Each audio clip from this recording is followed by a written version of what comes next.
കോഴിക്കോട് വെള്ളയിൽ police സ്റ്റേഷനിൽ നിന്ന് കൈവിലങ്ങുമായി കടന്നു കളഞ്ഞ പ്രതി പിടിയിലായി. പുതിയ കടവ് സ്വദേശി ആഫ്രീദാണ് പിടിയിലായിരിക്കുന്നത്. ഷഹദ് റഹ്മാൻ കോഴിക്കോട് നിന്ന് ചേരുന്നു. Shahad, good morning. പറയൂ, പ്രതി എങ്ങോട്ടാ രക്ഷപ്പെട്ട് കളഞ്ഞത്?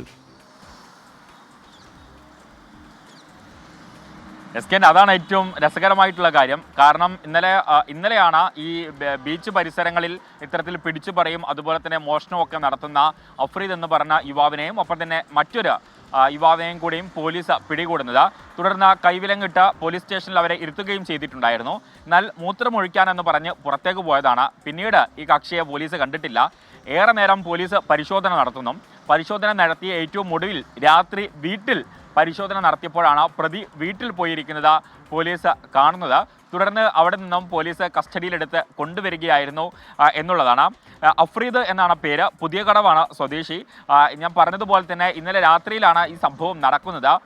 തുടർന്ന് പോലീസ് ഇയാളെ പിടിച്ച് കൈവിലങ്ങിട്ട് വീണ്ടും തിരികെ സ്റ്റേഷനിൽ എത്തിക്കുകയായിരുന്നു. Thank you.